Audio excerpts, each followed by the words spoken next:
Hey guys, today I'm going to be making a video about professions. Now you may check forums and they'll tell you here are the two best professions and that may be fine for you, but there are caveats to which one you choose and why. So let's just go over them and you can make a better educated decision on which ones are best for you.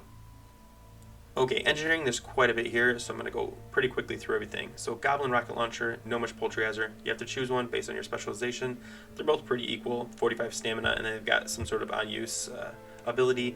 The rocket launcher does damage, so you could argue it's a little bit better, but I don't think you should make a decision based on that because you won't be wearing it very often, especially going forward. So then you've got the Zap Throttle Mode Extractor paired with the Ultra Spectropic Detection Goggles. You can have these right now, and the reason this is a very important part of engineering is considered a crafting profession, and you might be trying to decide if you want to sacrifice a gathering profession. Well, with these two items, engineering kind of becomes a gathering profession, so it's kind of a nice little compromise. On top of that, you've got Goblin Jumper Cables in case your B-Res is down, you hope for the best. Elemental Sephorium Charge, which is good for Shattered Halls, try to open that door. Fell Iron Bombs are good for an AoE pull. No Much Battle Chicken, it's going to give you haste when it squawks, plus it does damage, good for DPS or tanking. And if you get that squawk, it's a 5% increase to attack power, so it's really nice to have.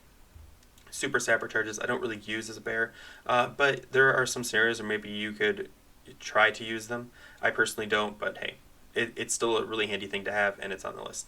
And then the White Smoke Flare. Now these are really good for new instances. If people aren't familiar and you're trying to get them to go to a specific location, you can just throw a flare on the location and they'll know exactly where you want them to go. Instead of having to try to ping a map to try to tell them, they can see a white flare so they know exactly where to go. Now the Deathblow X11 goggles and the Quad Deathblow X44 goggles are only in Phase 5, but they are really good goggles, especially the X44. 61 agility on a head item, plus the meta socket and a blue socket. This thing's sweet. They both have hit rating, you're talking attack power, and instead of having to wear the ultra spectropic detection goggles, these have the built-in feature of spotting the nearby gas clouds on the minimap. It also increases your stealth detection, which I guess could be useful for certain, maybe Shattered Halls for the assassins. I don't know. Not really a big deal, but really great, especially if you're trying to go avoidance tanking, try to get high agility. This is a great piece. Now, with a lot of these professions, you're going to have to choose between one or the other, and a lot of them have one item, especially later phases, that you really want, and you have to decide, is it worth all of that? Engineering, I think, is a good argument for. It has a nice item, plus a lot of other beneficial things, so I could see going engineering. Personally, I'm going to go engineering. I am engineer, but there are other options, and we'll go over them right now. Next up is enchanting. So the only two benefits you get from enchanting are enchant ring striking and enchant ring stats. Now technically, if you're trying to min-max, this is the best advantage you have, just because you get 2 rings, you get 2 of these. It's nice to have those extra benefits, but this is all you get from it.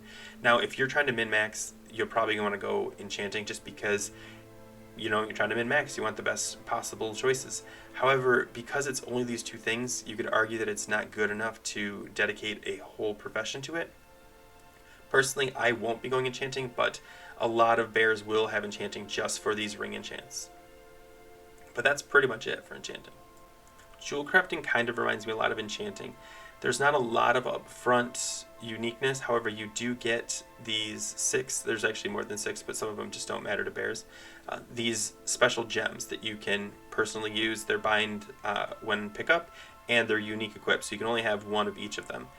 So like Falling Star is a really good one. Currently the highest stamina you can get for a gem is 15, but 18 is nice. You've got a defense one, a resilience one, critical strike, hit rating, and attack power. So you could run 2 attack power, especially if you're a bear and a cat, the 24 attack power, or the hit rating if you're a little low. I mean, you could pick and choose which one you want to do here, but remember you can only have one of each.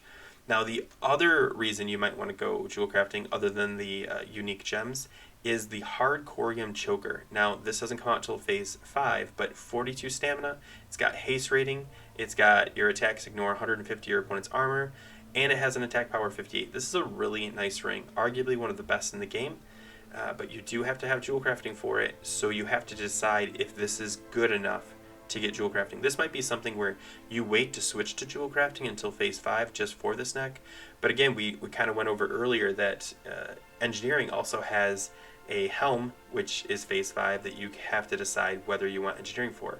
We're going to have a couple more of those, so we'll cover it then, but here's the benefits of jewel crafting. Leatherworking is kind of tricky just because the drums of battle changes that were made early on. So drums of battle now, it requires casting and out of form. However, the later greater drums of battle you can use while in shapeshift, which makes it very helpful for bears. I don't know why they made that criteria. It seems so stupid that they realized that the drums will need to be used in shapeshift, but only applied it to the greater. But whatever, I guess I'm just bitter. Now in phase 2, there's boots that come out which are considered best in slot boots. However, they do require leatherworking because they're bind when pick up, so you can craft them and then drop leatherworking and you'll be fine. But the reason I have the veterans leather boots here is because as we get into phase 2, we're struggling to get defense. The way that most people have been doing it is going through resilience, and in phase 2, one of the items I have to help me get to defense cap is my veterans leather boots from PvP. So I will be farming those, so I don't really need the boots of natural grace, even though they're statistically better. I need the resilience, so I just will have to sacrifice them. You may have to do the same thing, so boots of natural grace may not even be a consideration, and it really will just come down to, do you want the drums, or is your guild requiring you to have drums? But those are the two big benefits of leatherworking. Now with alchemy, the only real choice is the alchemist stone. It's got such good stats, especially early on. It's got that extra healing and mana pot benefit for 40%. Good for bears if you're about to die. It might be a lifesaver for cats if you're low on mana. It's going to give you that much more. Or instead, you could use smaller mana pots, save yourself some gold, and get the same amount of benefit from it. In phase 5, you've got the guardians and the assassins alchemist stone. I would argue that the original alchemist stone is probably still strong just because it's so well balanced. However, if you're going threat and you want to swap it out, you could definitely switch to the assassin's alchemist stone for that extra attack power. Or if you're for some reason struggling with defense, I guess you get the guardians. I'm not a fan of the guardians alchemist stone, but it is something that you might want to consider when you're thinking about alchemy.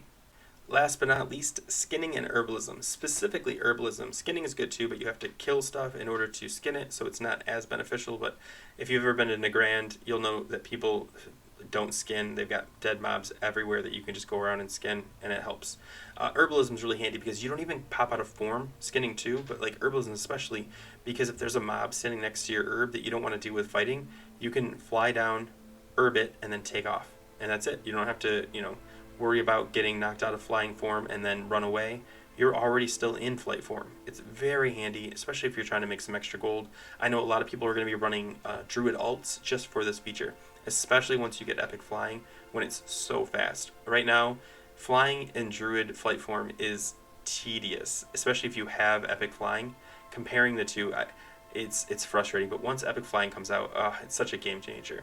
So that's something you have to factor into. That's all the professions that I think are worth considering, and I hope that information was helpful to you. Please feel free to give a thumbs up and comment below. I try to respond as much as possible. If you enjoyed the video, I put up new videos all the time focusing on bear tanking content, so please consider subscribing. Thanks, and take care.